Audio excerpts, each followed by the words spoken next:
Halo, Assalamualaikum warahmatullahi wabarakatuh. Di sini kami ingin menjelaskan pengertian dan beberapa jenis dari test case untuk memenuhi tugas dari matkul implementasi dan testing.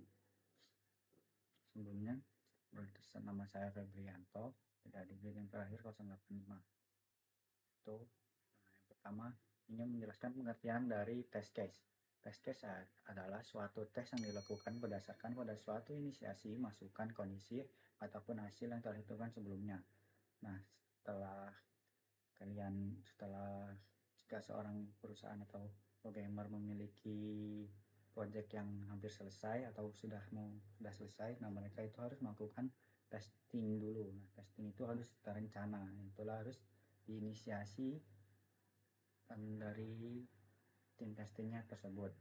Nah, kegunaannya dari test case itu untuk memastikan perangkat lunak berkualitas tinggi, menjaga konsistensi pengujian, meningkatkan efisiensi pengujian, memudahkan pelacakan dan pelaporan hasil pengujian, berfungsi sebagai dokumentasi, menemukan bug atau kesalahan dalam kode, memastikan perangkat lunak beroperasi sesuai dengan spesifikasi, memverifikasi kualitas dan kehandalan perangkat lunak. Nah, selanjutnya ada beberapa jenis dari test case itu sendiri.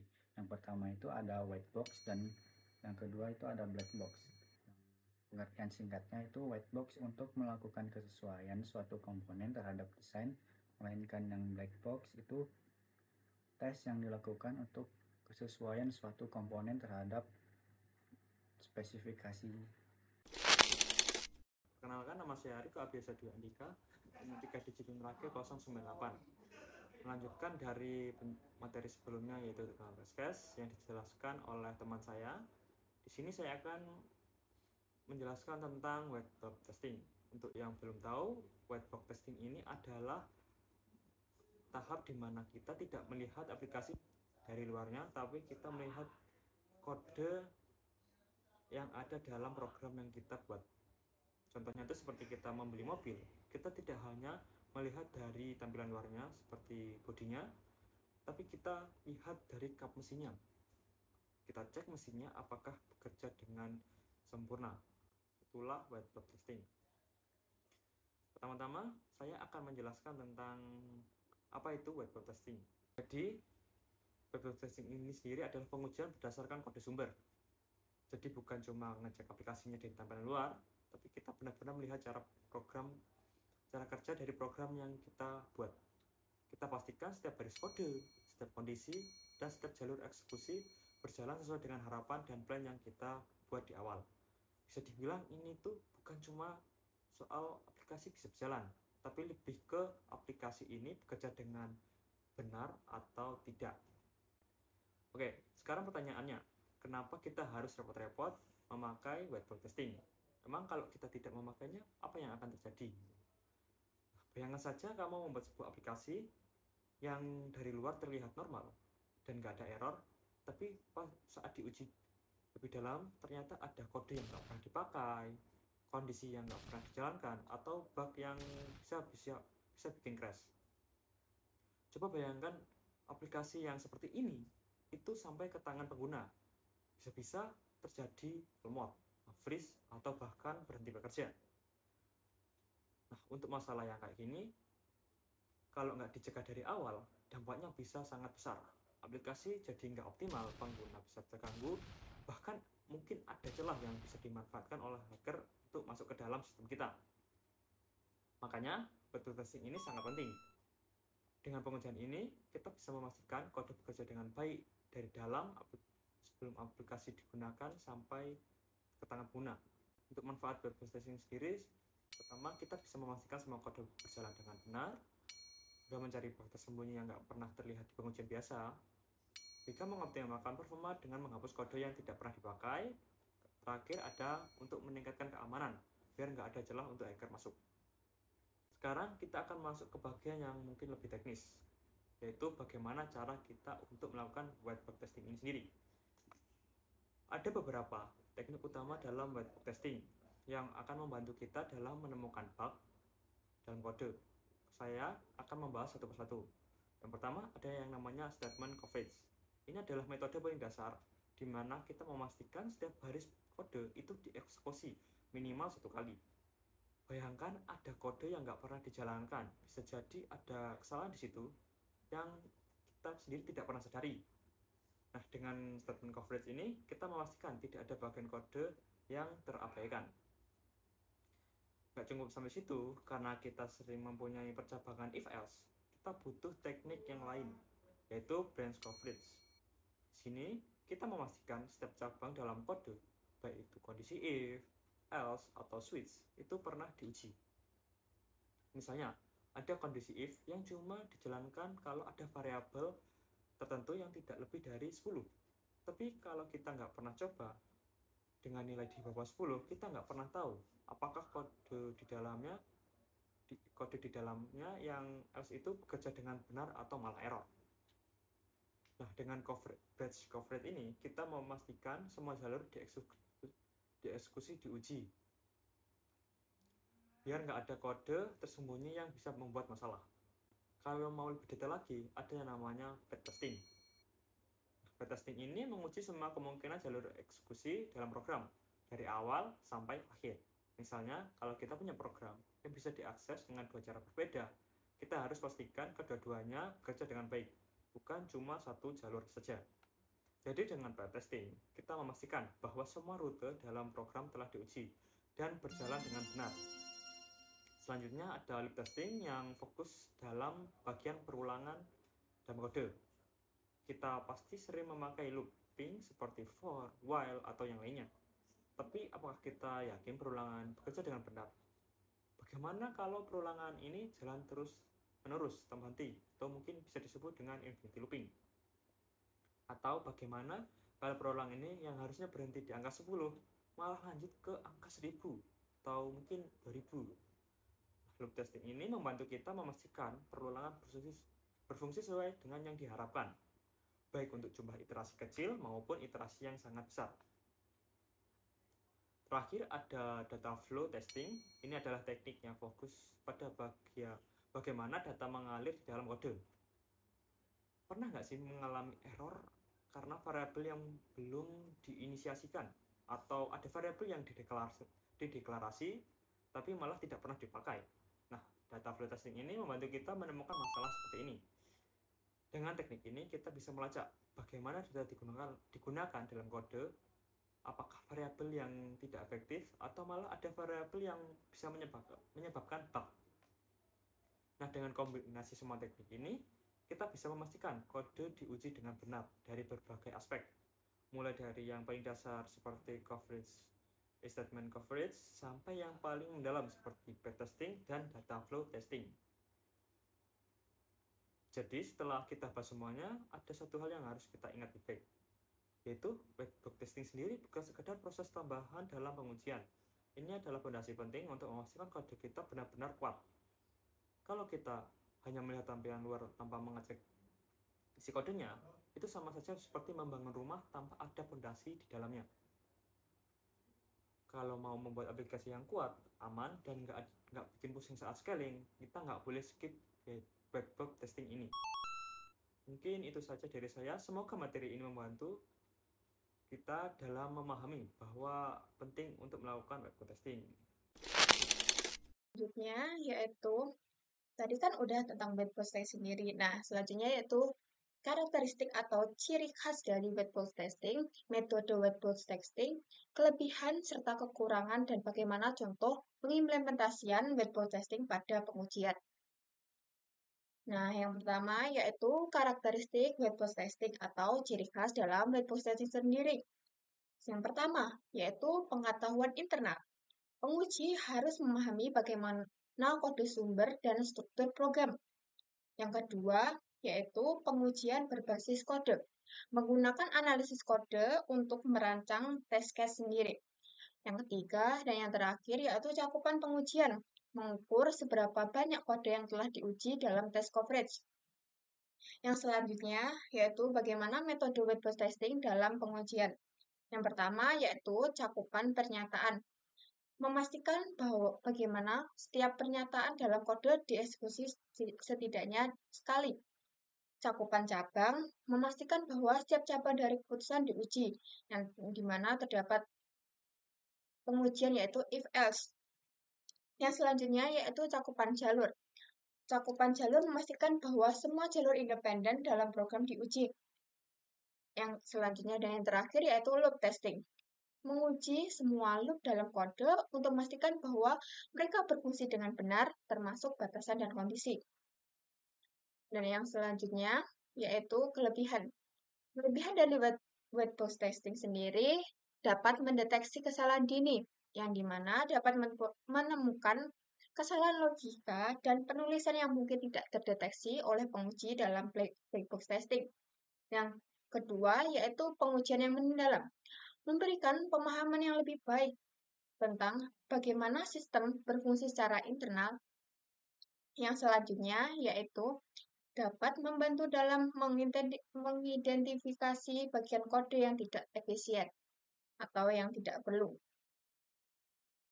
Nah, yang selanjutnya yaitu kekurangan dalam penggunaan white box testing sendiri. Yang pertama yaitu memerlukan pengetahuan teknis. Penguji atau tim penguji harus memiliki pemahaman yang baik tentang pemrograman dan struktur kode. Yang kedua, waktu dan biaya. Nah, pengujian white box testing sendiri dapat memakan waktu lebih lama dan lebih mahal dibandingkan dengan black box testing, terutama untuk aplikasi skala besar ataupun aplikasi besar yang memuat data yang lebih besar dari aplikasi kecil. Nah, yang selanjutnya yaitu tidak menjamin kualitas. Meskipun dapat menemukan kesalahan dalam kode, white box testing sendiri tidak menjamin bahwa semua fungsionalitas pengguna telah diuji. Dan yang terakhir yaitu contoh penggunaan white box testing. Nah, yang pertama yaitu analisa kode, yang dimana fungsi max value menerima dua faktor parameter A dan B. Terdapat if else yang menentukan nilai maksimum. Ketika ada, di sini ada dua jalur eksekusi, di mana jika A lebih dari B, maka kembalikan A, yaitu menjadi nilai A. Nah, jika A kurang dari B, maka kembalikan B menjadi nilai B.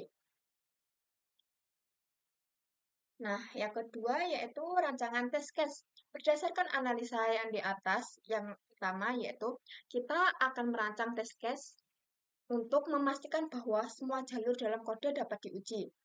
Test case 1, jalur 1, di mana A lebih dari B. Input A, contoh nih, input A sama dengan 5, B sama dengan 3, expense output adalah 5. Deskripsi menguji kondisi di mana A lebih besar dari B. Test case 2, jalur 2, yaitu A kurang dari sama dengan B. Input A sama dengan 2, B sama dengan 4. Expense output yaitu 4. Deskripsi menguji kondisi di mana B lebih besar dari A. Test case 3 yaitu A dan B sama dengan input A sama dengan B yaitu 7. Expense output yaitu 7. Deskripsi menguji kondisi di mana A dan B memiliki output yang memiliki nilai yang sama. Yang ketiga yaitu eksekusi test case. Setelah merancang test case, kita dapat menjalankan fungsi dengan input yang telah ditentukan dan memeriksa apakah output yang dihasilkan sesuai dengan yang diharapkan. Dan yang keempat yaitu hasil. Jika semua test case berhasil, maka kita dapat menyimpulkan bahwa fungsi max value telah diuji dengan baik. Menggunakan metode white box testing, semua jalur dalam kode telah dieksekusi dan hasilnya sesuai dengan yang diharapkan. Dan yang terakhir yaitu kesimpulan. Contoh di atas menunjukkan bagaimana white box testing dapat digunakan untuk menguji fungsi sederhana dengan menganalisis struktur internal kode.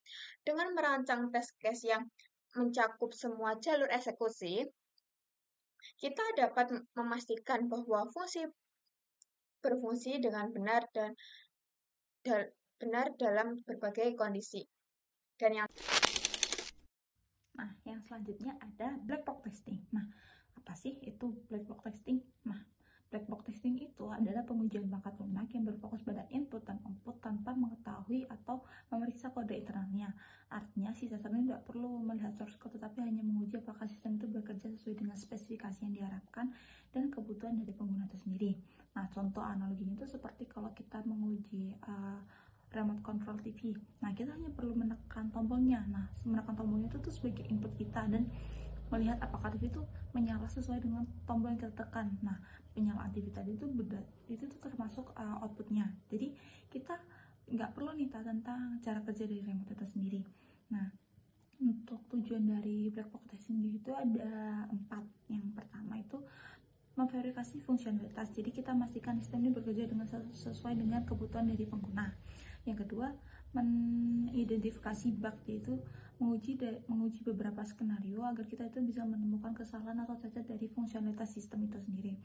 Yang ketiga, ada meningkatkan kualitas. Nah, black box testing itu membantu memastikan produk akhir itu memenuhi standar kualitas yang diharapkan oleh produsen ya. Yang terakhir ada menguji dari perspektif pengguna, yaitu tuh untuk memastikan pengalaman pengguna sesuai dengan yang diinginkan. Nah, untuk metode dari black box testing sendiri itu ada 5. Yang pertama itu ada equivalence partitioning, yaitu membagi input ke dalam kelompok yang sama dan menguji satu nilai dari setiap partisi. Misalnya kita ada menerima input usia dari 1 hingga 100. Jadi kita cuma menguji nilai dari rentang 1 hingga 50 dan satu nilai dari 51 hingga 100. Yang kedua ada boundary value analysis, yaitu kita menilai atau menguji nilai batas dari input. Misalnya seperti tadi contohnya ada kita menerima input 1 hingga 100, jadi kita menguji cuma nilai 0, 1, 100, dan 11. Nah, yang ketiga ada decision table testing, yaitu menguji kombinasi input berdasarkan aturan bisnis atau logika. Misalnya kita kalau menguji login dengan berbagai username atau password yang valid atau tidak valid. Yang keempat ada state transition testing, ya di sini tuh untuk menguji perubahan state system berdasarkan input. Nah, misalnya kita tuh menguji alur aplikasi e-commerce dari keranjang belanja hingga ke payment. Yang kelima, yang terakhir itu ada use case testing, yaitu menguji skenario penggunaan yang umum dilakukan oleh pengguna, misalkan menguji alur pendaftaran dari sebuah aplikasi. Nah, jadi fokusnya dari black box testing sendiri itu tuh hanya menguji alurnya tanpa melihat kesalahan dari source code-nya. Jadi kita lebih fokus pandang di pengguna. Melanjutkan dari teman saya yang tadi, karakteristik dari black box testing adalah ia tidak melihat secara struktur internal. Jadi ia hanya berfokus pada input dan outputnya saja tanpa harus memperhatikan proses yang ada di dalam software yang sedang diuji. Selanjutnya, black box testing ini berbasis pada fungsionalitas, sehingga pengujian atau analisis dilakukan berdasarkan perilaku eksternal tanpa mengetahui source code atau algoritma yang ada di dalam program. Dikarenakan kita tidak perlu untuk mengetahui source code atau untuk mengetahui algoritma yang ada di dalam program tersebut untuk melakukan testing, maka black box testing ini sendiri dapat digunakan oleh orang-orang yang non teknis yang tidak memiliki background sebagai programmer. Selanjutnya, black box testing ini sendiri juga dapat dipakai pada berbagai jenis sistem, baik itu dalam kecerdasan buatan, perangkat lunak, ataupun evaluasi keamanan dari jaringan dan enkripsi. Kelebihan dari black box testing sendiri adalah mudah diterapkan. Seperti yang saya bilang tadi, black box testing ini sendiri tidak mengharuskan tester atau orang yang menganalisis untuk dapat melihat source code-nya, untuk dapat mengetahui proses yang ada di internal dari program tersebut. Black box testing itu lebih mendekatkan kepada perspektif para penggunanya, sehingga pengujian perangkat lunak software tersebut pada akhirnya, sehingga tester hanya memastikan pengalaman yang sesuai dengan harapan yang diharapkan oleh pengguna. Cocok untuk pengujian skalabilitas dan kinerja. Black box testing dapat digunakan untuk mengukur bagaimana sistem menangani beban kerja yang besar tanpa memperhatikan implementasi teknisnya. Dapat digunakan di berbagai tahap pengembangan, cocok untuk tahap awal hingga akhir dalam pengembangan sistem, terutama untuk validasi dari fungsionalitas. Beberapa kekurangan dari black box testing adalah: 1. Tidak menemukan kesalahan dalam struktur internal. Dikarenakan kita tidak dapat melihat apa yang ada di internalnya atau proses yang terjadi dalam internalnya, maka kita tidak dapat menemukan kesalahannya ketika menggunakan black box testing. Yang kedua, dapat menghasilkan pengujian yang berlebihan ataupun kurang. Karena tidak dapat mengetahui proses internal, maka ada kemungkinan beberapa jalur kode tidak diuji dengan baik. Black box testing sendiri kurang efisien untuk pengujian lebih mendalam. Jika ada bug yang tersembunyi dalam logika internal, black box testing tidak efektif untuk menemukannya. Black box testing juga bergantung pada deskripsi spesifikasi. Jika spesifikasi sistem tidak lengkap atau salah, maka hasil dari pengujiannya menjadi tidak akurat. Beberapa contoh dari penggunaan black box testing adalah pengujian perangkat lunak, yang dimana seorang tester menginputkan data ke dalam aplikasi tanpa mengetahui kode sumbernya dan mengevaluasi apakah hasilnya sesuai dengan yang diharapkan. Contohnya mungkin bisa aplikasi kalkulator ya. Misal saya di numpad saya input angka 7 tapi yang keluar di displaynya malah 8, itu kan juga itu bisa dimasukkan ke dalam black box testing karena kita tidak melihat apa yang ada di dalamnya, apa yang terjadi di dalam internalnya. Lalu keamanan jaringan. Black box testing bisa dilakukan untuk keamanan jaringan ataupun pen testing. Seperti contohnya itu, penguji mencoba untuk menyerang sistem tanpa mengetahui struktur internalnya dengan cara websitenya apakah rentan terhadap SQL injection atau XSS atau yang lain-lain.